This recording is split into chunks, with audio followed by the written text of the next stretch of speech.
Hey guys, അപ്പോൾ ഇന്ന് എനിക്ക് കുറച്ച് മഞ്ഞൾ കിട്ടി കേട്ടോ. കുറച്ച് നട്ടിട്ടിട്ടുണ്ടായിരുന്നു സൈഡിലായിട്ട്. അപ്പം ഒരു ഒറ്റ യൂസിനുള്ള മഞ്ഞളേ ഉള്ളൂ. ഇത് നമ്മൾ കല്ലിലിങ്ങനെ ഉരച്ച് മുഖത്തിടേണ്ട ഒരു ഇതാട്ടോ. അങ്ങനെ ഇത് കസ്തൂരി മഞ്ഞൾ എന്തോ ആണെന്ന് തോന്നുന്നു, എനിക്ക് കറക്റ്റായിട്ട് അറിയില്ല. അപ്പം ഇത് കുറച്ച് മഞ്ഞളുണ്ട് കേട്ടോ. അപ്പോൾ ഇനി ഇത് ഒന്ന് ഫേസ് പാക്ക് ചെയ്യാം. ഞാൻ ഇങ്ങനെ സൺഡേസിൽ ഇങ്ങനെ എന്തെങ്കിലുമൊക്കെ ഫേസ് പാക്ക് ഇടും. അങ്ങനെ ഒരു ഇതിൽ ഫേസ് പാക്ക് ഇടുക അങ്ങനെയൊന്നും ഇല്ല കേട്ടോ. അപ്പോൾ ഇന്നിതാ ഈ ഒരു ഫേസ് പാക്ക് ഇടാൻ പോട്ടെ. അപ്പോൾ ഗൈസ്, അപ്പം ഞാൻ ഈ ഒരു കരിങ്കല്ലാട്ടോ ചെയ്യണത്. ഇതൊന്ന് കഴുകി എടുക്കണം, ഇവിടെ കിടന്ന കേട്ടോ.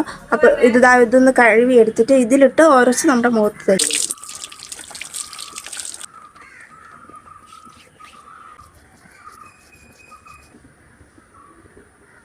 അപ്പോൾ ഗൈസ്, ഇത് നല്ലപോലെ അപ്ലൈ ചെയ്ത് കൊടുക്കണം കേട്ടോ. ഒരു 5 മിനിറ്റ്, ഒരു 10 മിനിറ്റ് ഒക്കെ ആകുമ്പോൾ വാഷ് ഔട്ട് ചെയ്ത് കളഞ്ഞാൽ മതി. പെട്ടെന്ന് ഇത് അബ്സോർവായി നല്ലൊരു കളറും കിട്ടും കേട്ടോ.